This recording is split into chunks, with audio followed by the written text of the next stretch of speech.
bienvenidos a Red Pie en Economía. Hoy en un episodio en Voces que Inspiran está invitada Brisa Arroyo, que es economista, es consultora especializada en temas de desarrollo y sostenibilidad, que abre oportunidades a muchos jóvenes en el Perú. Dime, Brisa, ¿cómo estás? Emocionada de tenerte. Gracias, Angie, y gracias al equipo también, y gracias a ustedes que están utilizando su tiempo para ver este episodio. Prometo hacer todo lo posible para poder darles toda la información, consejos, tips en esta entrevista. Así que muchísimas gracias por la invitación. ¡Wow! Genial, Brisa. Ok, para comenzar, nos gustaría ir un poco al inicio. ¿Cómo descubriste que querías estudiar economía y trabajar en temas de desarrollo y políticas públicas? Bueno, en realidad esa es una pregunta que nos remonta hace mucho tiempo atrás. Sin ir tanto contexto y todo, mi familia viene de diferentes partes del norte. O sea, mi abuelo viene de Amazonas, mi abuela de Cajamarca. Poco a poco han ido migrando, mi mamá nació en Chiclayo, yo terminé naciendo en Trujillo, entonces yo puedo decir que mi familia es norteña, norteña en todas sus letras. Y fui creciendo y también como parte de la historia que mi familia me iba contando, también hacía mucho este tema de cómo la migración surge a raíz de las disparidades en el Perú. Entonces, en mi familia siempre hubo esta conciencia de no vivir en una burbuja, sino también ser muy consciente de que no todos tenemos el piso parejo, por así decirlo, en el Perú. Y eso siempre me motivó a tener actividades al servicio de los demás. O sea, mi abuelo, mi abuela, mi tía, todos en mi familia siempre están muy metidos en querer ayudar, querer apoyar, desde muy chiquita en voluntariados y cosas así. Y yo creo que lo que más a mí me ha marcado es saber cómo es que llego a la economía, o sea, cómo es que yo digo, quiero dedicar mi propósito y mi vida a ayudar a los demás, pero no sé cómo hacerlo, ¿no? Entonces yo cuando llegué a quinto de secundaria pasé por la real crisis, o sea, dije, ¿cómo yo puedo hacer esto que es mi objetivo de vida de la mejor manera y en el mejor lugar, ¿no? Posible. Y así es como pasé por querer estudiar sociología, querer estudiar ciencia política, hasta educación, quise estudiar porque me encanta enseñar, pero yo quería medir las cosas. O sea, yo también soy bien chancona, no les voy a mentir, me encanta la mate, me encanta medir las cosas y yo quería cambios en evidencia, o sea, quería poder decir, yo estoy ayudando y he logrado que tantas personas mejoren su acceso a algo, mejoren su educación. Y eso es la economía, que es una ciencia social. O sea, trabajamos problemas que tiene la gente en su día a día, pero lo hacemos de una manera cuantitativa y logramos ver cambios de manera específica y tangible. Y eso es lo que a mí me dio la economía. Así es como yo descubrí que la economía terminaba siendo la forma que para mí era la mejor herramienta para poder tener mi propósito, que era estar al servicio del cierre de brechas en el país. ¡Wow! Genial. Es como es que toda una motivación tanto de familia y como también una motivación propia. Totalmente. Genial, me encantó. Y mirando ese camino hacia atrás, ¿hubo mentoras? Bueno, me mencionaste tu familia, o algunas experiencias que de alguna manera fueron como un antes y un después, que cambiaron tu forma de entender tal vez la economía o cómo verla. Sí, totalmente. A ver, en el tema de mentores y referentes he tenido muchísimos a lo largo de mi vida y creo que eso es, cualquier mujer joven necesita sí o sí tener mentores o tener referentes. En mi caso, yo recuerdo muy claro que mi abuelo, que es bien académico, en uno de sus viajes me trajo un libro en inglés. Yo no sabía hablar inglés en ese momento, pero me trajo la biografía de Malala Yousafzai, que es esta activista pakistaní, que ganó el Premio Nobel de la Paz. Y bueno, ya me veías a mí con Google Traductor ahí tratando de traducir su biografía, pero ahí fue donde yo descubrí todo el tema del activismo, por la educación, de generar un impacto positivo desde el otro lado del mundo. Eso me abrió muchísimas ideas y muchísimas puertas en cuanto a lo que yo quería. Y bueno, a lo largo de mi vida he tenido muchas mujeres que me han inspirado. Mi abuela y mi mamá, sin ir muy lejos, yo nací, crecí en un matriarcado, entonces eso marcó muchísimo lo que yo creía que podía o no podía hacer. Y en cuanto a experiencias, yo diría que la que más me ha marcado y ha definido mi rumbo, tanto profesional como personal, ha sido el mudarme de Trujillo a Lima. Yo soy de Trujillo, como te conté. Entonces, eso me hizo no solamente madurar personalmente, sino también identificar un problema que a mí me apasiona muchísimo poder atacar, que es la centralización, porque no solamente es una diferencia entre regiones, como Lima versus Trujillo, sino también dentro de las regiones. No podemos comparar la calidad de vida de una persona que vive en Trujillo Centro que una persona que también vive en La Libertad, pero vive en Patazo, vive en Bolívar. Entonces, esa mudanza y también la historia de mi familia me hizo darme cuenta de este problema tan grande que tenemos en el Perú y también ha hecho que yo quiera orientar mis esfuerzos como economista a atacarlo. ¡Wow! Entiendo, tienes como que dos versatilidades, tanto de tu región como también en Lima. Exacto. Qué genial. Bueno, nos interesa mucho esa experiencia que nos acabas de decir. Y dime, en este caso, que en torno a los problemas públicos y todo lo que se menciona, ¿qué rol ha jugado tu contexto peruano en la manera en que ves los problemas en el desarrollo y la desigualdad? Sí, claro. Bueno, como te decía, mi familia ha ido migrando a lo largo del tiempo y, por ejemplo, mi abuelo no nació en la capital de Amazonas, nació en Bagua. Entonces, él era el mayor de 7 hermanos que fueron migrando poco a poco a lo largo de la costa hacia Trujillo y ahí fue donde se quedaron. Pero también podemos ver lo que te digo, ¿no? Esta disparidad entre las mismas regiones, estas brechas tan fuertes que hacen que mucha gente deje su hogar y vaya buscando mejores oportunidades. Dentro de Lima nomás tenemos muchísima pobreza urbana. O sea, tenemos Lima metropolitana, pero también Lima es enorme. No podemos evitar también pensar en que también hay mucha centralización en cuanto a servicios, en cuanto a educación, oportunidades para jóvenes dentro de la misma región. Entonces creo que eso me ha marcado muchísimo la historia de mi familia y también mi historia que ha contribuido a eso. Y todo eso ha sumado a que yo diga, ok, yo tengo muchas más oportunidades de las que tuvo mi abuelo, que nació en una condición muy diferente. Yo tengo la responsabilidad, usando mi privilegio, para poder contribuir a que jóvenes como mi abuelo no tengan que dejar su hogar para poder acceder a las oportunidades a las que yo he accedido, ¿no? Wow, en serio, te entiendo un poco, porque por parte también de mi familia, también así como mencionas, mi papá también es de Cajamarca, mi mamá es de Ancash y muchas veces ellos han tenido otra visión de la vida a lo que yo tengo ahora. A mí, a mi mamá tenía que preocuparse por ciertas cosas a lo que yo tengo y que digas eso, de verdad me toca un poco el corazón, porque también es una meta mía que quiero en esta vida poder darle a más personas lo que mi mamá en su momento tal vez no pudo a mi papá. Totalmente. Utilicemos el privilegio que tenemos como jóvenes que pueden acceder a educación superior para poder cerrar brechas para los otros jóvenes que de repente no tienen esas oportunidades. Es genial y es un gran corazón que tengas eso. Actualmente trabajas como consultora en sostenibilidad y temas sociales en ERM, donde eres miembro del equipo de Medio Ambiente, Social y Gobernanza. Cuéntanos un poco más sobre ello. Ya, perfecto. Sí, de hecho es algo que me apasiona muchísimo, pero todo esto de gobernanza, de ESG, que es ambiental, social y gobernanza, suena muy complejo. Incluso el nombre de la empresa suena muy complejo. Para darles un poquito de contexto, vamos a retroceder un pasito para atrás y vamos a entender que el sector privado en nuestro país, sobre todo, tiene un rol fundamental. O sea, siendo un país minero, siendo un país que tiene mucha agroexportación, que tiene infraestructura, transporte, tenemos el puerto de Chancay, o sea, el sector privado tiene una potencia y una capacidad de acción súper grande. Y sobre todo tiene una capacidad de impactar positivamente en nuestro desarrollo económico. ¿Quién le da el empleo a tantos millones de personas? ¿Quién le da los salarios? ¿Quién puede dinamizar la economía? Eso se lo enseñan en clase. Pero ahora, ¿cómo logramos que realmente lo haga? Entonces, lo que pasa y lo que yo hago es que soy parte del equipo de ESG, que básicamente vela porque nosotros lo que hacemos es asesorar a diferentes entidades, empresas grandes que están presentes en el país y en la región latinoamericana para que tengan prácticas más sostenibles, para que ellos también se beneficien porque cumplen con estándares de responsabilidad social, estándares internacionales y al mismo tiempo contribuyen a cerrar brechas regionales, tanto ambientales, que es algo fundamental considerando que la minería ahora está en un punto crítico, como también sociales, temas de derechos humanos, trabajo con comunidades, etcétera. Y luego en RM, que es Environmental Resources Management, que de hecho es la firma consultora más grande a nivel mundial en temas de sostenibilidad.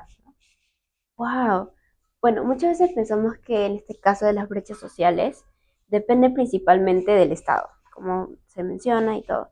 Desde tu experiencia, ¿qué rol puede jugar el sector privado en este proceso? Esa es una excelente pregunta y es algo que quiero que cualquier joven economista que está viendo lo tenga súper claro y es la frase común que dicen que la unión hace la fuerza. A veces nosotros ponemos todos nuestros huevos en una sola canasta que es el Estado. Y claro, tiene sentido porque es nuestro gobierno, buscamos que cierre brechas y realmente hay una gran capacidad de acción por hacer. Pero a veces no es perfecto y tiene sus temas, ¿no? Burocracia, por no decir otras cosas, es un poquito lento. Hacer un proyecto de inversión, yo que también he trabajado en diferentes proyectos de inversión, puede tomar incluso años, ¿no? Claro. Entonces, no digo que debemos voltear y darle todo el foco a otro sector que puede ser el sector privado, sino articular. Ese es el objetivo, articular. Y no solamente está el sector privado, también tenemos la academia, también tenemos las organizaciones de la sociedad civil. Si cada uno pone desde sus capacidades, si las empresas tienen buenos estándares, contribuyen al cierre de brechas, a erradicar el cambio climático, mientras que el gobierno emite buenas políticas públicas implementadas y así cada uno aporta desde donde puede, podemos llegar a un nivel de desarrollo mucho más exponencial y mucho más articulado, ¿no? Que beneficie a muchas más personas. Entonces, si es que tú eres joven economista que piensa que de repente la única forma de impactar es en la política pública, trabajando en un ministerio, puede ser que sí sea lo tuyo, puede que la gestión pública sea tu pasión y la encuentres, pero no evites explorar otros caminos que también te van a poder ayudar a contribuir al cierre de brechas de nuestro país que tanto lo necesita y que tal vez son mucho más alineadas a tu perfil. Wow. Escuchen, por favor, todos podemos unir nuestras manos y cambiar el Perú, no de parte del Estado. Ok.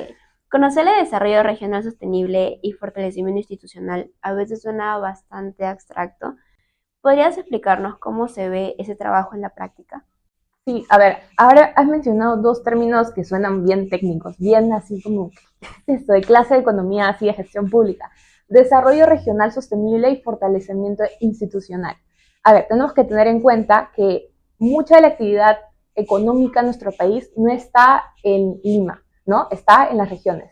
Las minas, yo hablo por ejemplo, desde Libertad, que es mi región.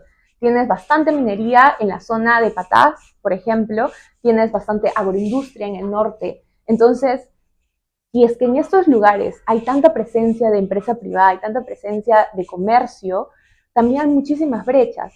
Y las empresas pueden contribuir al cierre de estas brechas porque dinamizan la economía siempre que lo hagan bien. Entonces, nosotros debemos, como economistas, como hacedores de política, debemos contribuir a un desarrollo de las regiones, porque si se desarrollan las regiones, mejoramos las condiciones de vida de las personas que viven en estas, evitamos también tanta migración y centralización, pero al mismo tiempo tiene que ser sostenible. Esas empresas tienen que tener estándares ambientales, estándares sociales, cuidar los derechos humanos, hacerlo de una manera correcta. A eso nos referimos con desarrollo regional sostenible. Y al mismo tiempo el fortalecimiento institucional, porque el sector privado puede jugar bien su papel, pero también el sector público tiene que hacer lo suyo. Entonces, ¿de qué nos sirve no tener funcionarios públicos capacitados, tener tanta burocracia, tener incluso personas que están coludidas, por ejemplo, con la minería informal dentro de los gobiernos regionales? Tenemos que tener un fortalecimiento de las instituciones gubernamentales para que así, tanto público como privado, puedan contribuir a que las regiones puedan desarrollarse de manera óptima. ¡Wow! En serio, qué gran visión de tu parte, porque en serio, es la razón principal y aparte, sí, a veces cuando hablamos con muchos tecnicismos económicos, las personas suelen o perder el foco o no entender cuando es una realidad que vivimos todos. Y es lamentablemente eso que pasan con, en este caso, las postulaciones del día de hoy, que hablan con demasiados tecnicismos y la gente no puede entender y a veces por eso a veces vota de forma ciega. Pero sí. Y dime, aquí hay una pregunta, y creo que personalmente también. Cuando uno está en la universidad y cuando está en la vida real, hay dos brechas distintas. Entonces, basado en tu experiencia, ¿qué diferencias encontraste en lo que aprendiste en la universidad y lo que implica implementar proyectos de política en la vida real? Esa es una pregunta muy a pelo para los economistas, los ingenieros y todas las personas que vemos medio que matemática. Cuando yo estaba a punto de elegir economía, tenía mucho esta percepción de que un economista era el que estaba sentado en su escritorio todo el día ahí haciendo cuadritos, haciendo grafiquitos. Y a veces no es muy alejado de la realidad porque nuestra carrera es muy bonita, es hermosa, puedes hacer grandes cosas, pero también es muy técnica y también es muy compleja. Términos como de los que hemos hablado a veces pueden confundir a las personas y a veces pecamos como economistas de hablar muy complejo, o sea, de decirles como, sí, que el costo de oportunidad, la demanda, la oferta, y la gente está como, ya, pero yo te pregunté qué opinas sobre lo que está pasando ahorita, ¿no? Entonces tenemos que tener mucho cuidado y ahí es donde entra la diferencia entre la vida real y la política en la práctica, ¿no? Y los proyectos de desarrollo y cualquier otra cosa que queremos hacer. Y es que a veces uno puede ser el excelente en la clase y saber todo el modelo perfecto. Y tú vas y dices, para esta brecha, yo debería hacer esto y mi indicador es esto y vamos con todo. Pero luego llegas a la realidad de, por ejemplo, en la gestión pública y o no hay presupuesto, o tienes que pasar por la firma de 10.000 directores, o tienes que aprobar lo otro, y de tanto esfuerzo al final se demora un montón, o de los 1.000 esfuerzos solamente funciona uno, y eso es súper frustrante, y eso es complicado. Entonces, hay una brecha muy grande entre la parte técnica y la parte práctica, sobre todo en la gestión pública. Y por eso lo que yo recomiendo muchísimo también para ir fortaleciendo su perfil y todo lo que son ustedes como profesionales es ir formando las habilidades blandas y de liderazgo desde la universidad. Cosas como ustedes, como tú, Angie, el equipo que está haciendo ahorita voluntariados, etcétera, contribuyen muchísimo a que no solamente tengan la parte técnica, que no digo que no es importante, estudien, muchísimo, sáquense buena nota, pero también fortalezcan liderazgo, gestión de proyectos, hablar en público. Yo siempre les digo a mis alumnos, porque soy jefe de práctica, nada te va a servir saber la respuesta correcta a lo que te pida cualquier compañero de trabajo o jefe, si no vas a saber cómo comunicarla, sobre todo cuando trabajes con clientes, etcétera. Entonces, esas cosas son fundamentales y pueden marcar la diferencia en cómo te insertas al mercado laboral y cómo te desempeñas en ese también. Wow. Y sí, tienes toda la razón. Uno puede saber mucho en la teoría, pero en la práctica es distinto. Sí, lo he vivido, me tocó, así que por eso. Bueno, tomando el tema de, como mencionaste, líder, comunidad, juventud, que mencionas, además de tu trabajo profesional, también has impulsado iniciativas vinculadas a juventud y liderazgo. Una de ellas es Yunte, una comunidad que acompaña a jóvenes que emigran dentro del Perú para estudiar o trabajar. ¿Cómo nació esta iniciativa y qué desafíos buscabas abordar? Sí, bueno, Yunte tiene todo mi corazón, es una idea que tenía hace muchos años.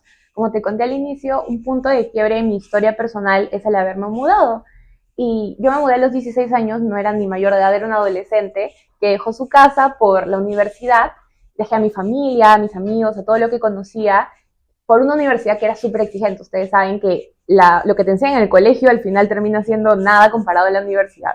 Y yo comencé jalando los cursos, no jalé los cursos, pero jalé los exámenes iniciales del ciclo cero de matemática de la UP. Entonces ya me veías a mí, que había sacado muy buenas notas en todo el colegio versus jalando ahí. Y también sientes la presión muchísimo de que tus papás están haciendo un gran esfuerzo por mandarte a otra ciudad. O sea, te están mandando, mis papás hicieron un gran esfuerzo, toda mi familia, de hecho, conjuntamente hizo un gran esfuerzo por que yo pudiera venir, pudiera pagar una universidad privada, que en Perú es carísimo. Entonces yo me sentía con mucha presión y decía, bueno, y si me estoy jalando, o sea, como no estoy hecha para esto, me tengo que regresar, no es para mí, esa ciudad me va a comer viva. Entré en un cuadro de mucha tristeza, de temas de salud mental, que al final, con mucha ayuda y con mucha también ayuda por teléfono, por FaceTime de mi mamá, pude sobrepasar, pero dije, oye, si yo no puedo ser la única que está pasando esto. Y cuando también pensaba decía, oye, pero mi situación ni siquiera es la que es más compleja, porque yo también tenía comodidades,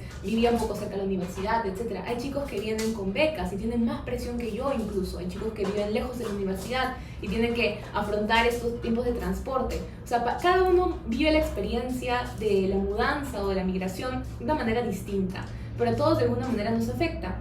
Algunos necesitan cosas más de apoyo emocional, otros necesitan cosas técnicas como cómo organizar tus finanzas, cómo no morirte de hambre mientras que también tienes que estudiar y hacer varias cosas o limpiar la casa.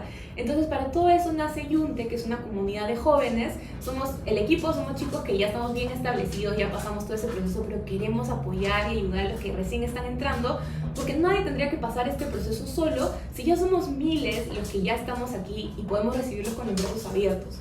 Entonces, eso es lo que hacemos desde Yunte. ¡Ay, qué bonito! No, sí, imagina estar en un lugar donde no conoces y llegar. También has estado involucrada en espacios como Impacta y Hacedoras. Desde esa experiencia, ¿qué aprendiste que te ha dejado en esos espacios de liderazgo joven y construcción de comunidad? Sí, bueno, yo, para serles bien honesta, he estado metida en un montón de organizaciones porque el tema de activismo y de tener un impacto inmediato es algo que siempre me ha apasionado. O sea, si mi propósito siempre ha sido el cierre de brechas y contribuir al servicio básicamente a los demás, siempre he querido hacerlo a largo plazo, que es lo que te deja la economía, ¿no? Cierre de brechas, pero ya lo ves un poco más lejos, y cosas inmediatas. Y los voluntariados en las organizaciones me han permitido hacerlo de manera más inmediata. Ahora, algo que yo he aprendido y que me encantaría que cualquier joven tenga claro es que no tienes que forzarte a hacer algo que no te gusta con tal de impactar. Eso suena bien raro, ¿ya? Porque muchos piensan que el voluntariado o el activismo, etcétera, es necesariamente algo en particular, como dar clases a niños o hacer voluntariado en un hogar de adultos mayores, etcétera. Pero en realidad, la mejor manera que tú puedes tener para generar un impacto positivo es desde tu propósito, desde lo que a ti te gusta. Si a ti te gusta hacer deporte, puedes dar clases de deporte. Si a ti te encantan los temas de cambio climático y cómo erradicarlo, hay muchas actividades así, desde baile, teatro, arte, economía, como por ejemplo ustedes, empoderamiento femenino. Hay diversas formas de hacerlo y lo más importante es que lo hagas desde tu propósito y tu esencia, porque solo así vas a encontrar motivación cuando las cosas se pongan tan complicadas. Por ejemplo, acá a ustedes, chicas, nadie les está pagando por estar aquí sentadas grabando un sábado, pero lo hacen porque creen el cierre de las brechas de género.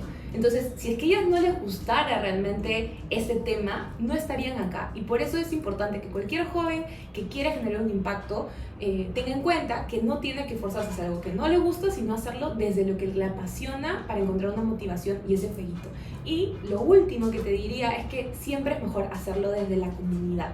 No solamente porque permite conocer a un montón de gente, por ejemplo, ahora ya somos amigas, ya me tiene como contacto para toda la vida, sino que también te permite motivarte cuando las cosas se ponen complicadas. Por ejemplo, en Impacta, que hablamos de temas de gestión pública, de cómo los jóvenes entran en la gestión pública, un rubro bien complejo, siempre hay bastante sororidad, bastante acompañamiento. Y eso es súper importante cuando los problemas que estamos atacando como jóvenes son tan complejos. Entonces siempre busquen este tema de una comunidad que los acompañe en lo que quieran hacer.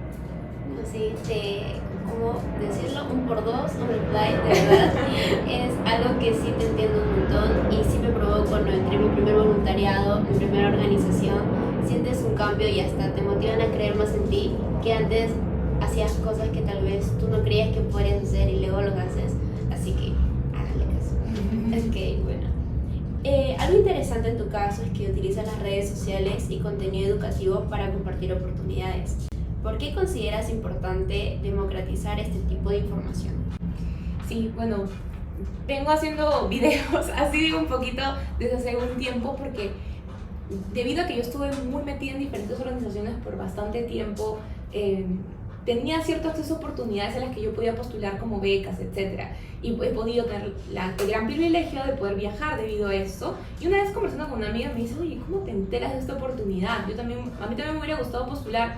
Le decía, pucha, no sé, me pasaron el link o me salió mi algoritmo. O sea, mi algoritmo ya estaba configurado para que me llegaran un montón de cosas. Y así como había un montón de gente me pedía recomendaciones de páginas o de cosas para que también puedan encontrar estas oportunidades, ¿no? Y así es como yo empiezo a difundirlas en redes sociales. Porque lo que yo creo es que para que un joven pueda acceder a oportunidades se necesita dos cosas.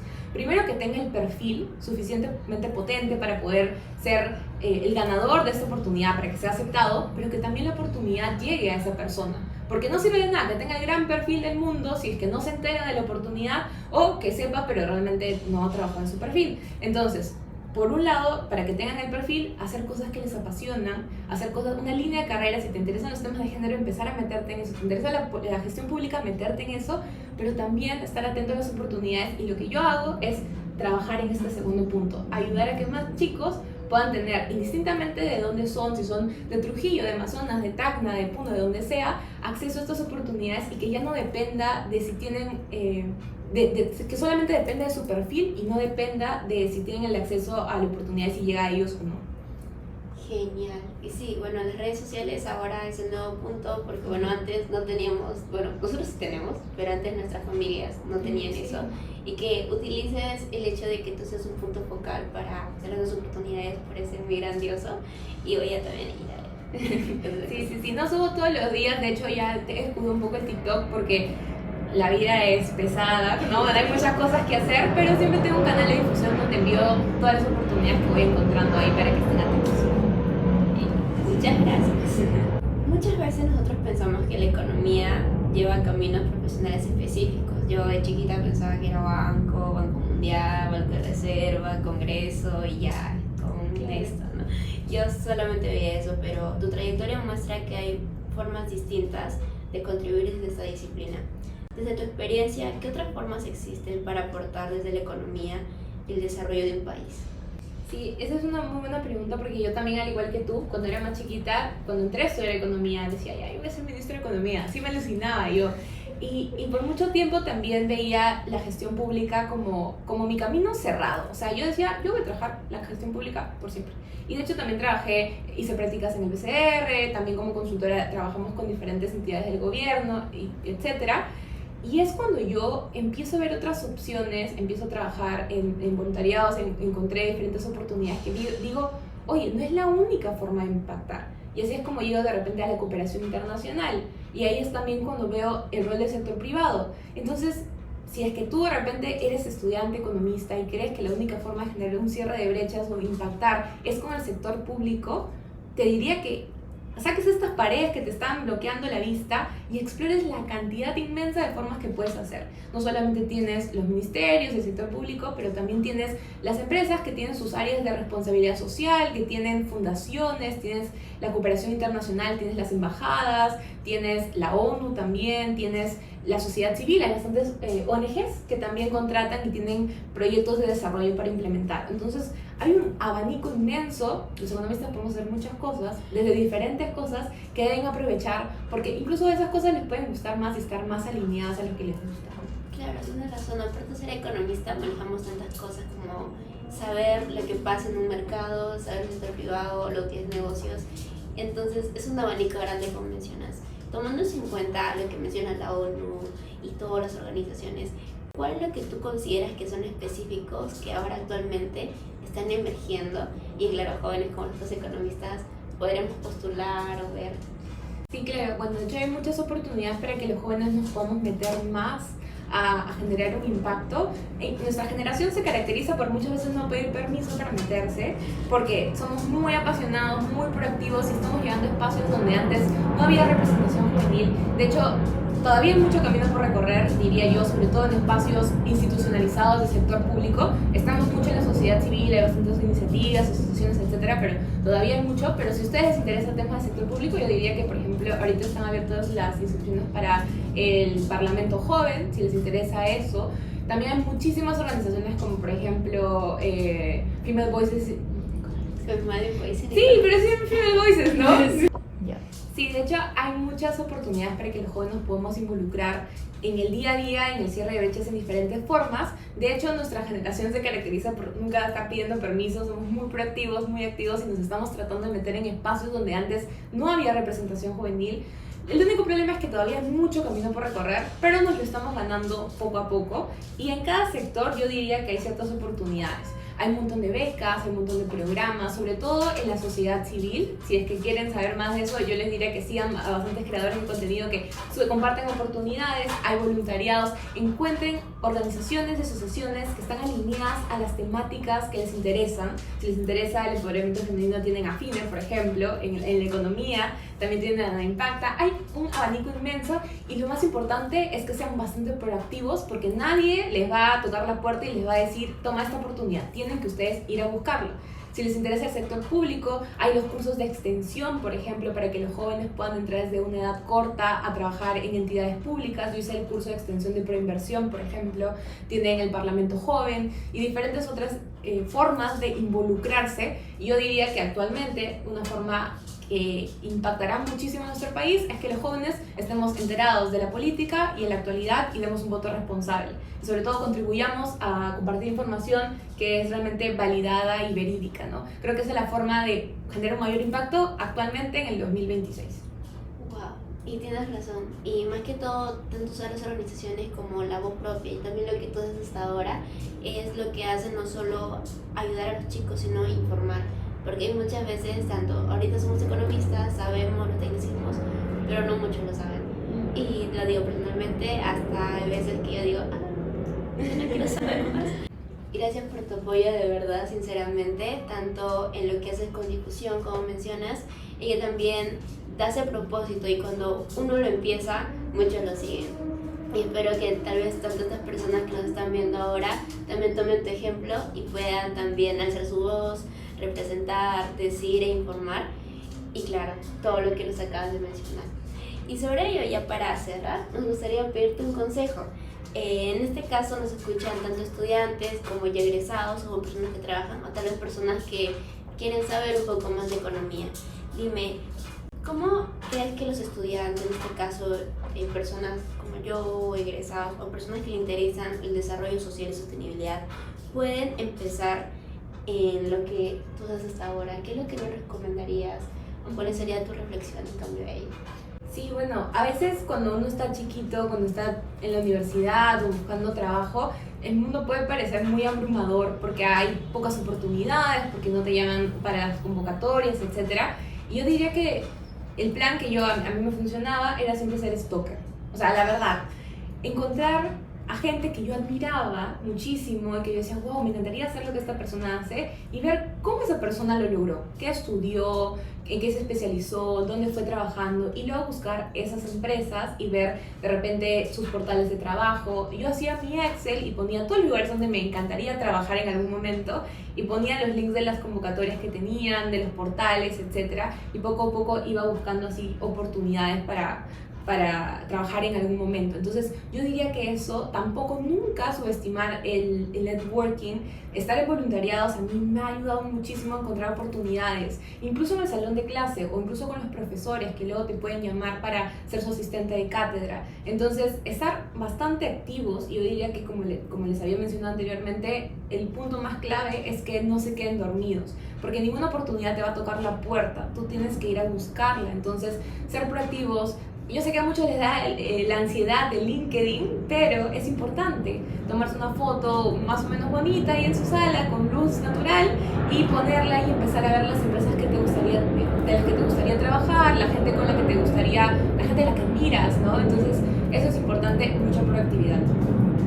Genial, Brisa. Y sí, tienes razón, en la parte de LinkedIn hay que ser demasiado activos porque es la nueva donde las vacantes convocatorias suelen estar como pan de cada día. Bueno, Brisa, finalmente y como cierre, muchas gracias por acompañarnos y compartir tu experiencia, todo lo que has hecho, hasta tus sueños de chiquita, hasta lo que has hecho al día de hoy. Creo que las cosas más valiosas son la conversación que tuvimos y recordar que la economía no es algo específico, sino que va más allá y que todos podemos hacer economía sin ser economistas, por así decirlo, estar en organizaciones y estar presentes en todos lados.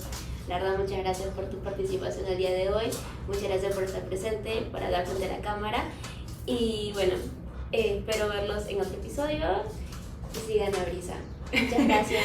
Y sigan a Fine en sus redes sociales, tienen TikTok, tienen Instagram, tienen LinkedIn, así que atentos a todo lo que hacen y futuras convocatorias también. Chao.